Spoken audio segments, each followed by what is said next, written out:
Alright, so Canon has announced a series of mail-in rebates. Nah, it's not always so exciting to mail in. It's a little bit of a hassle. But we have some good deals with it. It is a March-only deal. These mail-in rebates end March 29th.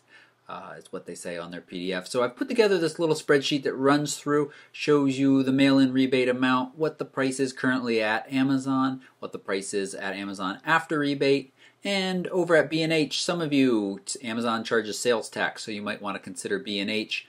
And not only maybe you want to consider B&H, but there are a couple of prices that are a little bit lower at B&H. But what I want you to see in general is that almost every price is identical. That is Canon enforcing that minimum price limit.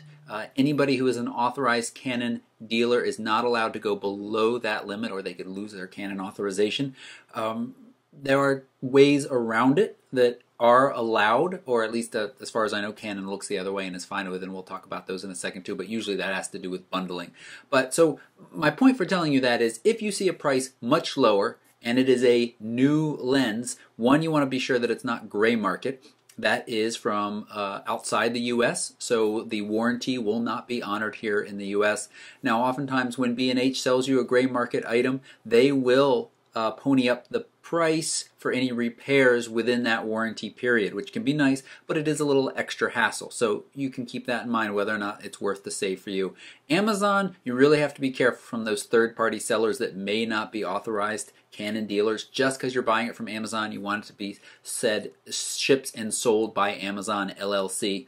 But those third-party makers can be all over the place, and some of them are pretty slimy, so you want to watch out for that. And then, of course, someplace other than where I'm listing, Amazon, B&H, Adorama is also excellent as well. You just want to be careful if you see a price that is significantly lower, even $10 lower.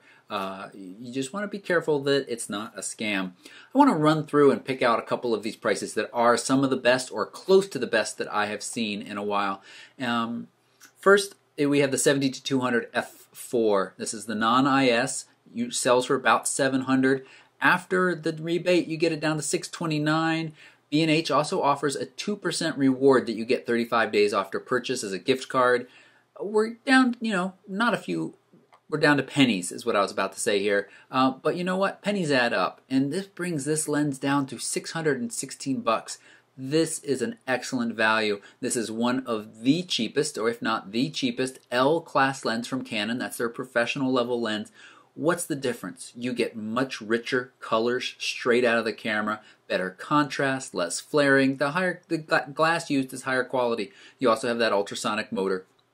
So it is fast and smooth for focusing. Now, it is not completely silent, not like the STM lenses. So if you want to do video, you are going to hear this noise, especially on the T5i or 700D. Not as much on the 70D. The way the 70D focuses, it doesn't tax those motors quite as much, and they're a little bit quieter. I've noticed that difference, but it's still going to make noise. But overall, really, really nice lens. You have f4 out at 200, which gives you beautiful bokeh. This is an excellent portrait lens on crop or full frame. It does start to get a little tight on crop, but really, really nice lens. $616 after that reward. Really, really good. The other lens that I drool over is the 100 macro. This is the hybrid IS system. This is amazing, sharp lens. Its price after everything is $930. I've seen it as low as mid 800s. I have not seen it like that for quite a while. If you want this lens and you're willing to save more by buying refurbished, you can keep an eye on Canon's refurbished list on their website. It almost always sells out instant it comes back in stock, but that usually sells around 8 something. If you want new, this price of $930 is very good. Let's run through and just look at, those are the two really big ones that stand out to me as good. B&H, you can come in here and you can search for Canon lenses. I, of course, have all of those links there as well for you, and say which ones have the rebates and which ones Canon, and you're left with 20. That's the total number of lists that are in this rebate. These are all the higher-end EF lenses. None of the low-end or even middle-end stuff, really, with this. 70-200 f2.8 LISI, blah, blah, blah. Amazing, amazing lens. It's just kind of ridiculous how sweet this lens is. You can see that it has 2,278 reviews, 5 stars.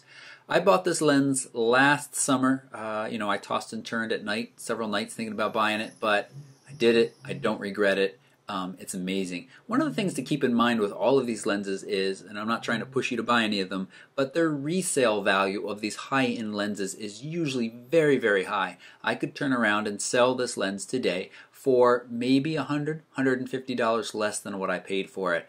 Now, if you look at the standpoint of renting it now for over a year, that's not bad if you needed to sell it. But once you get this in your hands, you're not going to let it go. The 100 macro I already mentioned, also excellent. Look at that, full 5 stars here. One of the things that is interesting to note, B&H, because of that whole MSRP and minimum standard bits, I'm making up letters now, but if you see the price that's gray and you click more details, when it lands in your card it says, hey, there it is, minimum advertised price map. That's what I was trying to say. They cannot show it for less than that 1,000 whatever it was out on the other site. But once you get into the cart, you can see that decreased price. I have shown those, I have listed those, yes, here. So, actually, so I needed to fix that. That is 103. That comes down to 914. That's a great price. You can see it's 933 over here. And then again, that's taking off the 2%. Amazon was doing the 2% for a while. I can't find anything that says they stopped it, but I can't find anything that says it's still going on. So if you know if that 2% is still happening, let me know. But let's come back here to this list. Okay, 100 to 400, this is a really nice lens, but it is not cheap, and I think the new Tamron that's coming out, that's 150 to 600, should be something you consider because it's going to be about $400 less. 16 to 35, this is another lovely, lovely lens, f2.8. It's getting a little old, but it is quite nice on full frame or crop on crop. It's gives you a very wide starting. 16 and 18 are actually quite different. 17 to 40, this is another one of those really good entry-level L lenses. I wish that it offered a little bit more range. Price quite challenged by the Sigma 18 to 35 f1.8. So if you have a crop sensor, remember the Sigma 18 to 35 only works on crop sensor, like this T5i, the 70D, or an older camera, then I think you should consider the Sigma. If you have a full frame, this is a nice lens for the money, but Tamron 28 to 75 f2.8 is very good and even cheaper, so it's not that impressive. The 51.2, amazing lens. Here we got another 5 stars you can see here, and the price is one of the better prices I've seen in some time.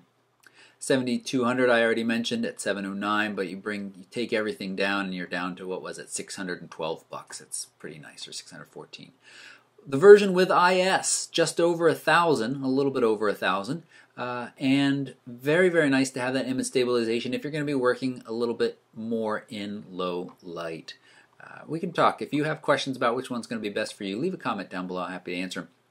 The 85-1.2, I used to think before, when I'd only used a handful of L lenses, that all L lenses were basically the same. Nice colors, great contrast, reduced flaring, just overall really nice quality. And then one day I happened to be using the 85 and was switching back and forth between my 24 to 70 f2.8 second version and the 85. And the difference in colors and qualities between that 24 to 70, which is a $2,000 some odd lens, and this Prime, which is about $2,000, was significant and noticeable. This lens is amazing. Downside, it is a heavy beast and it is slow to focus. It's not something you want to use for sports. It can even be a little frustrating at weddings sometimes if you're not posing portraits, but if you're trying to capture action, it just is not a fast focus, but it's in a class of its own. 35 f1.4, hey, Canon, get on the ball here because you've been beat by Sigma. Sigma is cheaper, sharper as far as I can tell in my testing, and this lens needs an update, so we're going to skip over that one. This is the 70 to 200 without IS. Its price is quite good, but And f2.8 does let in a lot more light than f4, but you know, it's getting pricey, and there are some competitors that are close and offer IS at this range, like the Tamron, like the Sigma. I haven't had great experience with them. 35 f2. This has a following. There is a group of people that absolutely love this lens, and it is sharp, it is lovely. But when we get into these longer primes and you're not shooting wildlife, not long enough for wildlife, and I find it not quite, when I used it, I always found myself having to move a lot to get the frame I want. I don't find that with the shorter length primes. I think because you're kind of in a room, it's easier to move. I just never found it to fit the shot that I was about to take, and I'd have to do a lot of moving, and that wasn't always working out for me. But f2 at 135, you get razor sharp depth of field in a portrait studio or something where you have room on a full frame sensor, not on a crop, because that's going to be very long. It's a nice lens, and the price is good right now. This is the 24-70 I mentioned. It is expensive. It's very good. It's not a perfect lens because it covers this kind of general range, and so you get a little distortion, but overall, beautiful, beautiful lens, and it's pricey. You know, do you need it? No, unless you're shooting weddings often in low light and you don't want to use primes. And that's me. I use that. 7300. I've actually been asked about this a couple times in the last couple of days. It's a very nice lens. I don't think it is that much sharper, that much better than the non-L 70-300, and there are some other options out there that I think you're better off spending your money on. Either go 70-200 or go big with something like the Tamron. 400. I've put this on my camera once. It's a monster. I don't have enough experience to say anything other than that. The price right now is good. 24 to f1.4. I tell you that what's the price now? The price of this, let me come down here, is what? $14.87 or $15.18 at, yeah, $15.18 is your standard price there. I want to tell you that because I bought this lens for $161 almost 3 years ago. Sorry, 161. 16,601. Yes. Oh my God, what's wrong with me in math? Let me try that again. $1,661. There we go. Thinking too hard. My point is, these high-end lenses do not drop in value over time. They are not like camera bodies where, 4 years ago the 60D cost $1,200 and now today you can get it for $600. That does not happen with these high-quality lenses. So you cannot sit and wait for them to come down in price. There are certain times of the year, usually around the holiday season, where we see some really good deals. These are some of the best deals we're going to see until next holiday season because we're kind of really ramping up into the summer in the Northern Hemisphere. Canon's selling a lot of lenses. There's a lot of wedding photographers starting to look at what they've booked this year and saying, oh, I've booked enough. I can go ahead and afford that 70-200 or I can get that 24. On a crop sensor, this 24 is lovely. Really, really nice. The 300, I'm not sure I've ever actually put this on my camera. Very nice lens. F4, it's nice. I don't want to say more than that because I haven't ever used it. 200 I've never used either, but great price. 14, crazy wide, very sharp, crazy wide on a full frame. On a crop, you should not spend that much on this. There's other things that are going to get you just as good. And then last but not least is the fairly new 24-70 f4. I've got a full review of this up. I was very happy with this lens. It's a really nice kind of one of the best walk-around lenses you can put on your camera.